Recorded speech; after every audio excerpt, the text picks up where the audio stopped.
Israel's Prime Minister Benjamin Netanyahu has met US President Donald Trump once again at a time when peace in West Asia remains elusive. Netanyahu's visit, remember, also overlapped with his attendance at Senator Lindsey Graham's funeral. Now, the Israeli leader called his meeting with Trump one of the best yet, while Trump said that Bibi cannot tell him what to do with Iran's Pickaxe Mountain. This was, remember, the first face-to-face meeting between Trump and Bibi since the US and Israeli joint strikes against Iran in February. But outside the meeting, protests unfolded in not one but two different groups. A multi-faith gathering demonstrated Netanyahu's America visit. On the other hand, Jewish Americans and other citizens lashed out at the Israeli Prime Minister for being a caught war criminal. Today we had a multi-faith, nonviolent witness of Jewish and Christian and Muslim and groups here in DC. We're here to resist the architect of war, Benjamin Netanyahu, who is in DC meeting with our president once again.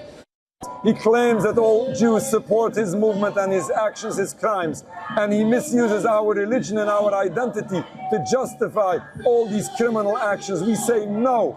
All of this, all that Israel stands for, this genocide in Gaza, this murder in the West Bank, this whole occupation of 78 years in Palestine, all of this is ridiculous. All of this is criminal. While Netanyahu was in America, protests also broke out back home. Remember, hundreds stepped out in Tel Aviv, slamming the Israeli settler violence in the occupied West Bank.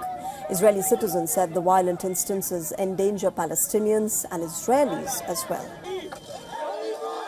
The reason I'm here today is because what we have seen coming out of the West Bank just the past week, but the past months and years is horrifying, it's immoral, and we believe that it is endangering not only Palestinians who are witnessing ethnic cleansing and the evacuation of their homes, but it's also endangering all of us.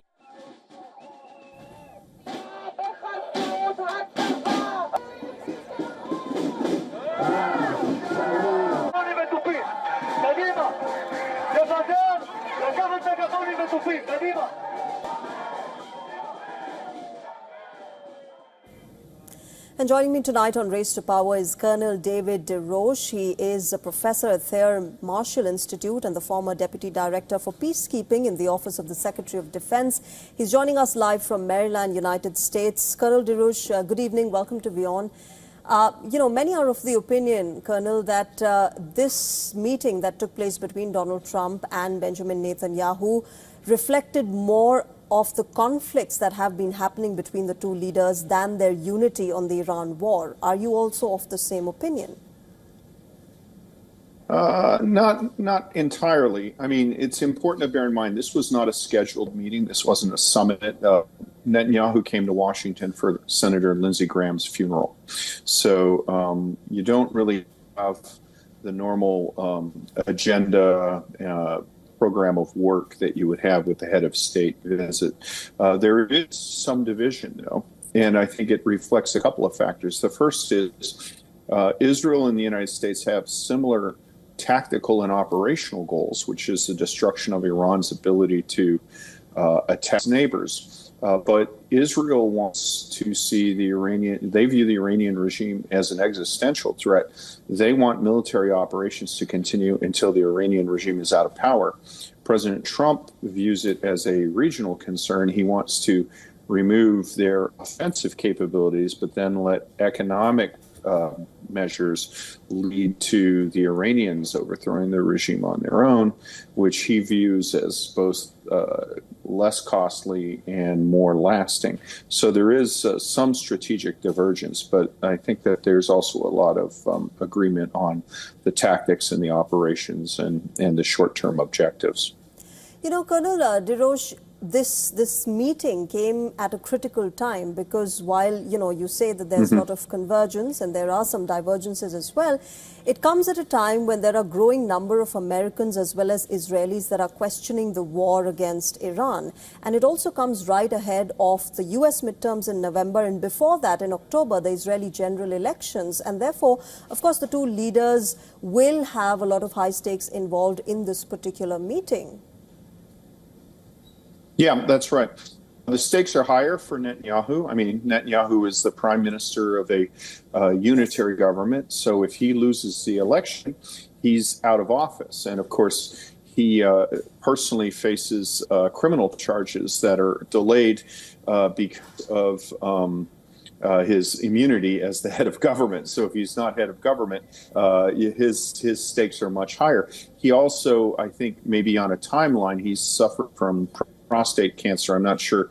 You know, that's one of those things that you can live with for 20 years or you can die in 20 days. So we're not sure of that. President Trump, on the other hand, he will remain president. If he loses both houses of Congress, there probably will be acts of impeachment filed against him if the Democrats take control of the House of Representatives, but it's unlikely that he will be removed from office in the Senate. So that will just be a diversion, unpleasant, but not as big as it is for him.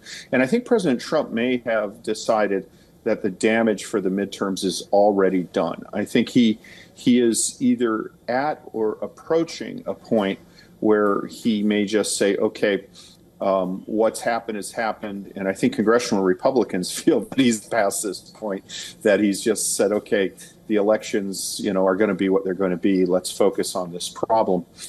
It's also important to note when you look at the protesters in Israel or in the United States, there's a broad range of issues that people protest on. So in your package, the ultra-Orthodox Jews, the guys with the hats and all that you see now on the screen, they have religious objections to the very existence of Israel. They view the establishment of a secular state of Israel as blasphemy.